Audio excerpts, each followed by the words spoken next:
My name is Thia Shenk. I'm 21 years old and I'm from Colorado.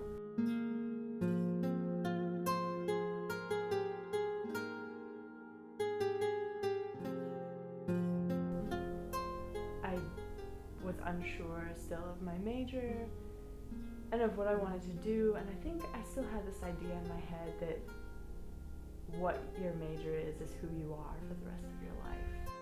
The choice was just to not continue doing something that I wasn't actually wanting to be doing and fully engaged in just because it was like the thing to do. I don't know quite yet if I'll go back to EMU, that's my thought, and finish out a major, or if I'll get too distracted by taking a year off and end up just doing different jobs and like integrating into real life without college.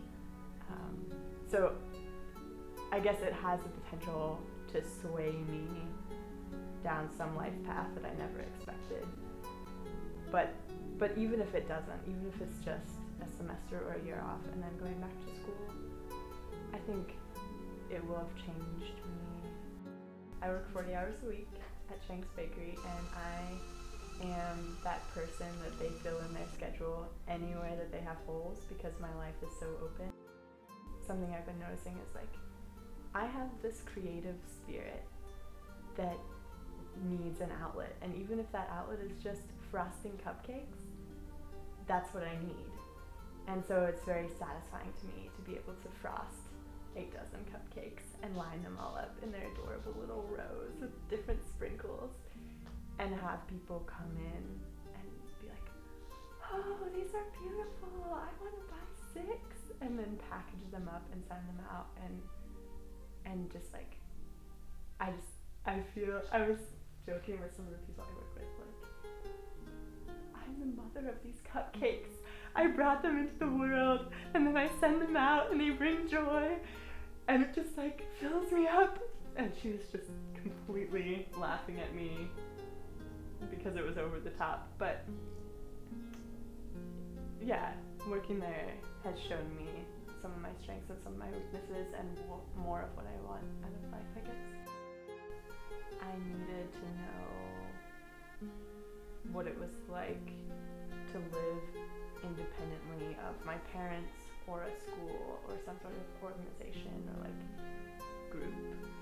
And so living in this house has definitely been part of that process, and having a job that isn't just the same old thing that I've been doing since I was 16. It's so nice to be able to invite someone over for tea or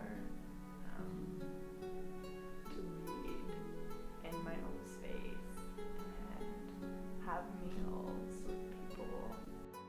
I've been reading this book called Infinite Jest by David Foster Wallace. That's one of the big things that I've been doing last week. I like to cook,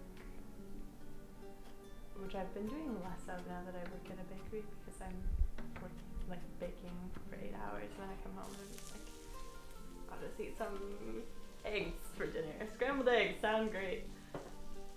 Let's see. I made myself a little like prayer altar, which has been great to just have space to sit and just breathe. And I also miss, I guess, having an end goal. Even though this has been like a process of not having that and that being a good thing, it seems a little terrifying, because at school it was like you always had this the next deadline to look forward to, or graduation date to look forward to, where you were working towards something.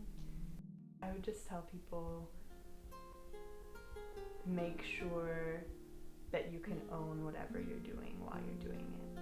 And so if you're not owning what you're doing, then definitely try something different. And it's been really rewarding for me. If you're not doing something, it's more of a failure if you continue to do it and just like die these little deaths of not really caring about what you're doing. And it's way more important to just keep reaching for doing things that you care about and being alive. out where the Spirit is, where the Spirit of your life is, and how you can follow